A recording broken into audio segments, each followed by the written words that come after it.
It is it's a really strange experience when you're watching a movie and you spend the entire 2 hours just intensely focused on this one character. Oh, yeah. Like you are totally invested in them. Right. You're tracking their every move, you're analyzing their dialogue, and then right as the credits roll, it just hits you. You were watching the supporting cast the entire time. Exactly. You completely ignored the actual lead actor. And because of that, you basically missed the entire plot of the movie. Yeah, it completely disorients your understanding of the story. I mean, everything you thought you understood about the motivations, the conflict, it all has to be reevaluated through a completely different lens. It really does. And that is the perfect way to introduce today's deep dive, because we are looking at a sermon that argues we have been doing exactly this with one of the most famous books of the Bible. We really have. So, welcome to Zion Recap. Today we are unpacking a really powerful message delivered by Pastor Ruben Jr. at Zion CC, and this was on August 2, 2026. Such a good message. It was. Yeah. And hey, for everyone listening, if you want to experience the full weight of this message for yourself, you can search for this exact title on Zion CC's YouTube page. Highly recommend doing that. Yep. And you are always invited to catch the latest live sermons with us on Sundays at either 9 or 11 a.m. We'd love to see you there. But for our time today, we are exploring Pastor Ruben's argument that when we read the book of Acts, we are, entirely focused on the wrong main character. Yeah, because people usually point to the Apostle Paul, right? First. Considering so much of the text follows his missionary journeys all across the Mediterranean. Right, or they look at Peter taking leadership of the early church, or Stephen becoming the first martyr. Exactly. There is this intense focus on the human elements, the human struggle, and the triumphs. Or, they give the classic Sunday school answer and say the main character is Jesus. Right. The default answer. Always. But Pastor Ruben Jr. completely reframes this text.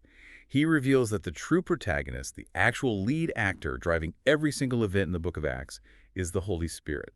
And if you read the book without realizing that the Holy Spirit is the one orchestrating the plot, you just miss the entire point of the early church. You completely miss it. And to set up why this matters so much for us today, Pastor Ruben actually started with a major life update about relocating his family to the San Francisco Bay Area. Yeah, and he shared some demographic realities about the Bay Area that set a really fascinating baseline for this conversation. Oh, the statistics were wild. Right. That specific region is about 94% unchurched. And even more specifically, at least 80% of the population there claims absolutely no affinity to Jesus. So hearing those numbers, my immediate assumption is that he moved into this deeply cynical, secular, atheist culture, a place where people just believe in cold, hard science and reject anything supernatural entirely. Right. I think that is the common assumption. But the reality on the ground is completely different. The majority of those people are not atheists. Which is so surprising. It is. They are deeply spiritual. They are actively seeking meaning, truth, and a connection to the divine. So they aren't closed off at all. Not at all. The Bay Area has essentially become this massive modern melting pot where people from every conceivable world religion, background, and spiritual practice just converge. Wow. Yeah, people are hungry for the supernatural. They are just highly suspicious of institutional religion. Which makes the connection Pastor Ruben drew to the biblical event of Pentecost so brilliant. Because in Acts chapter 2, Pentecost was exactly that, a massive, chaotic melting pot. Exactly. You had people from all over the known world gathered in Jerusalem, all seeking God. And that is the exact moment the Holy Spirit arrived. Yeah. But Pastor Ruben made a really crucial distinction here. He argued that Pentecost is not just some historical anomaly that we look back on with nostalgia. Right. It wasn't a one-off event. No, he said we are literally living in the age of the Spirit. Yeah. Because when the Spirit came into that upper room in Acts, he didn't just visit, he permanently stayed. And the implications of that permanence changed the entire landscape of human existence. Jesus actually promised this exact scenario in the Gospel of John, chapter 14. Oh, right, yeah. He told his followers that he would ask the Father to give a helper to be with them forever. And notice the preposition Jesus uses there. Yeah. He doesn't say the Spirit will simply be with you, like walking alongside you. He says the Spirit will be in you.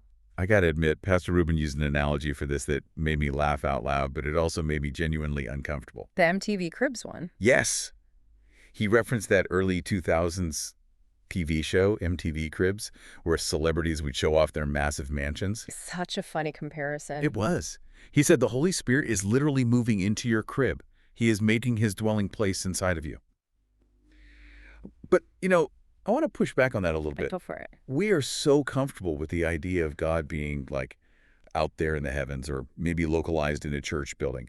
But the idea that the creator of the universe is physically changing his address to reside inside my body while I'm stuck in Tuesday morning traffic, I mean, is it really that literal? Right, because taking that literally feels incredibly invasive. It totally does. But it is entirely that literal, and you are right to feel the weight of it. It is a permanent residency. This is not a temporary visitation where God drops by on a Sunday morning for a couple of hours while the worship music is playing and then just leaves when you go back to work. Wow. Okay. Yeah, God is fundamentally relocated. But to truly grasp why that shouldn't terrify us, we have to completely rethink our basic definition of what exactly is moving in. Okay, yeah, that is where we hit the core friction of this entire deep dive. Pastor Rubin argued that the Holy Spirit is a person, not an it. Yes, that distinction is huge. And we constantly treat the Spirit like an it, don't we? We imagine this gray, shape-shifting cloud, or we talk about the Spirit like an atmosphere in a room or some kind of impersonal cosmic force. We really do. Human psychology struggles with the Holy Spirit. Yeah. We conceptualize God the Father relatively easily. We can imagine a paternal figure or a king. Right. And God the Son is easy to grasp because Jesus was a historical human being with a face who walked the earth. But the Holy Spirit just gets relegated to an abstract concept, an energy field. A fog that rolls in and out. Exactly. Well, the pop culture reference Pastor Rubin used here hit a little too close to home for me. Oh, the video game one. Yes. He said, we treat the Holy Spirit like a Super Mario Star power-up. That is so accurate, though. It is. You are playing the game, you're navigating a difficult level, you feel weak, so you try to grab this glowing, bouncing star so you can become temporarily invincible and just smash through your obstacle. Just powering through life. Right. We use the Spirit as a utility, something we grab to feel powerful, to entertain ourselves at a church service, or to temporarily escape our sorrow. But a power-up is just a mechanism. An atmosphere doesn't have a personality. But the scriptural evidence Pastor Rubin presented proves that the Spirit operates with deep personal emotions and agency. Yeah, he had some really compelling verses for this. He did. Ephesians chapter 4 explicitly commands believers not to grieve the Holy Spirit. I mean, you cannot cause a cloud to feel grief. You certainly can't hurt the feelings of a weather pattern or an energy field. Exactly. And Romans chapter 8 tells us that the Spirit intercedes. He actively prays for us when we don't know what to say. Wow. And the most intense example is the story in Acts chapter 5 about Ananias and Sapphira. Oh, man, that story is absolutely wild. For those who don't know it, Ananias and Sapphira were wealthy members of the early church. They sold a piece of land, brought a portion of the money to the apostles, but publicly claimed they were giving the entire amount. They wanted the clout. Exactly. They wanted to look incredibly generous and holy to the rest of the community, and they literally dropped dead on the spot. Right. But look at what Peter says to Ananias right before that happens. He doesn't say, why did you break a rule? He asks, why did you lie to the Holy Spirit? Why, yeah. Let's break down the psychology of a lie. You cannot lie to gravity. You cannot lie to a force or to Jay. You only lie to a person. Because a lie is an attempt to manipulate how a consciousness perceives you. Exactly. Yeah. You lie because you care what a person thinks. That distinction alters everything about how we approach spirituality. Because if the Spirit is just an energy field, how do you interact with it? You have to learn how to manipulate it. Right. You have to perform the right rituals, align your chakras perfectly, use the right tarot cards, or chant the exact right religious formula to conjure up power. You basically have to earn its favor through technique. But you cannot manipulate a person with a formula because the Holy Spirit is a person. What is required is not a spell, but a relationship. A relationship. Yeah, you cannot force him to do your bidding, but you can invite him into your reality. You just have to open the door and say, I need you. And he responds to that vulnerability. Man, if the Spirit is a person offering that kind of intimate relationship, it sheds a whole new light on one of the most confusing things Jesus ever said. In John 16, right? It's John 16:7.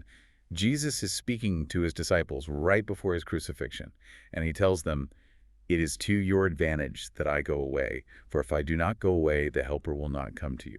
It's such a shocking statement. It really is. I mean, put yourself in the shoes of a first-century disciple. You have left your family and your career to follow this man. You have watched him restore sight to the blind, multiply bread to feed thousands, and silence corrupt politicians. He's your absolute hero. Your hero in the flesh.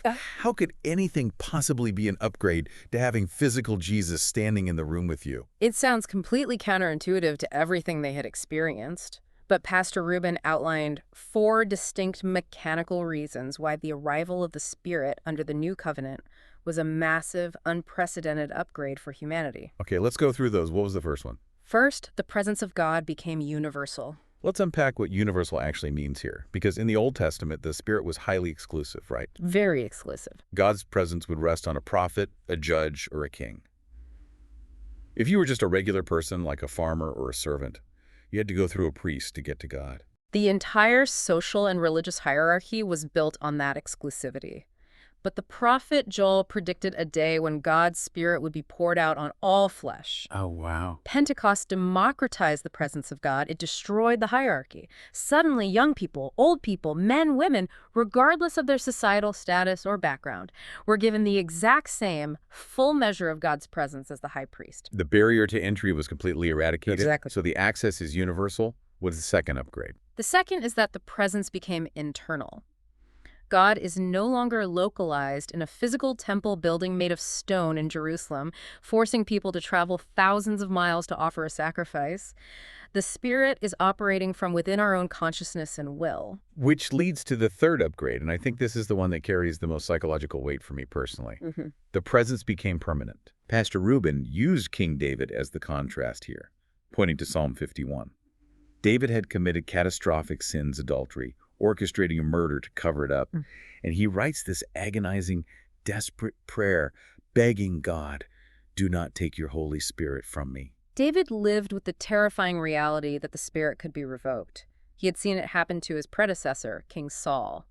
Old Testament believers operated under the constant anxiety that if they messed up badly enough, God would just pack up and leave. That sounds exhausting. It was. But the New Covenant fundamentally changes the terms of the agreement. The promise of the Spirit is permanence. When you invite him in, he doesn't abandon you the moment you fail. The psychological safety in that is staggering. Right. You aren't constantly auditing your behavior out of terror that you're going to be abandoned by God. Exactly. And the fourth reason Pastor Rubin gave really ties it all together. The Spirit became personal. He is present not just in power, but as a person.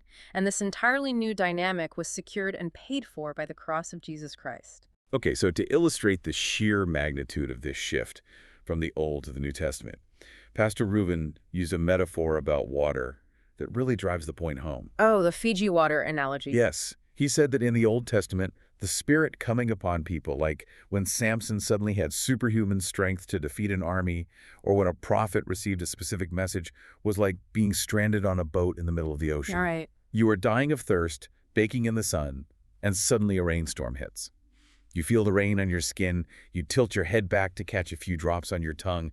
It is exhilarating. It is refreshing. But the rain eventually stops, the clouds part, the sun comes back out, and you are still fundamentally on a boat surrounded by salt water. The relief was external and temporary. But under the New Covenant, the Spirit being internal is like someone walking up to you on that same boat and handing you a giant ice-cold bottle of Fiji water. Such a good image. You aren't just feeling moisture on your skin. You are consuming it. The water is actually going inside your body, hydrating your vital organs.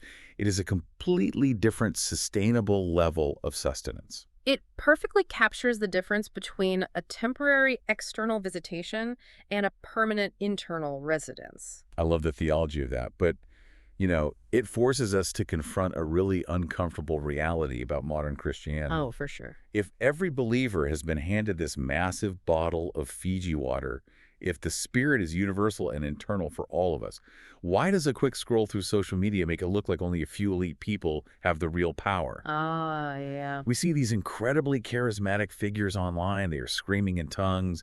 They claim to have oil miraculously dripping from their hands. They are preaching in massive stadiums with smoke machines. And the immediate psychological response is to think, wow, God must really approve of that person. They have so much more of the Holy Spirit than I do. This is where Pastor Rubin delivered a sharp, necessary correction to how we evaluate spirituality today. We have developed a severe tendency to idolize charismatic gifts and public platforms. We equate visibility with divine endorsement. But wait, if God is using someone to preach to 50,000 people and miracles are happening, Doesn't that inherently mean they are a close friend of the Holy Spirit? I mean, doesn't usefulness equal approval? No, it absolutely does not, and the Bible is relentlessly clear about this. Usefulness is merely a function of God's sovereignty. God can and does use anyone and anything to accomplish his purposes. Right. He used a literal donkey to speak a message to a rebellious prophet. He used wicked, pagan, imperial kings to execute geopolitical shifts that protected Israel. Wow. God using someone powerfully on a brightly lit stage is not a validation of their private hidden character. Pastor Rubin warned that we are in real danger of prostituting the gospel when we value public performance over private intimacy. Prostituting the gospel. That is heavy. It is. We are essentially selling out the quiet relationship for the cheap thrill of a magic show. So if screaming on a stage or building a massive online following isn't the metric for spiritual maturity, what is? Right. How do you actually measure a person's relationship with the Holy Spirit? You measure it by the only biblical benchmark that matters, the fruit of the Spirit. Love, joy, peace, patience, kindness, goodness, faithfulness, gentleness, and self-control. Which is infinitely harder than faking a charismatic gift. Oh, absolutely. Anyone can learn how to yell rhythmically into a microphone or manipulate a crowd's emotions, but it requires the complete death of your ego to consistently show deep patience to a spouse who is getting on your nerves, or to maintain self-control when someone attacks you online. Exactly. When that kind of quiet, steady character naturally emanates from your life, it is a pleasing offering to God. The reward for cultivating this relationship isn't fame, and it isn't people thinking you are spiritually elite. The reward is simply the friendship itself. I love that. And this brings us to the most practical part of the deep dive. Theory and theology are wonderful, but Monday morning comes at you fast. It sure does. How do we actually cultivate this friendship and produce this fruit in the middle of our chaotic, exhausting lives? Pastor Rubin laid out 3 very practical steps to engage the person of the Holy Spirit daily. And the first step, which he called the morning conversation, stepped right on my toes. The premise is incredibly simple, but the execution is where we stumble. He challenged the congregation to start every single day with a short, specific prayer before doing anything else. Holy Spirit, I know you're here. Lead me today. It sounds so easy, but Pastor Rubin was brutally honest about the neurobiology of how we wake up.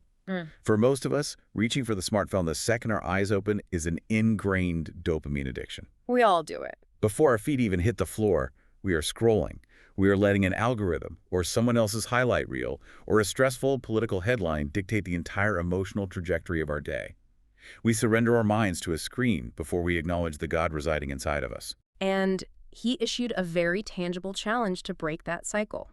He suggested taking a dry erase marker and writing that prayer, Holy Spirit, I know you're here. Lead me today, on your bathroom mirror.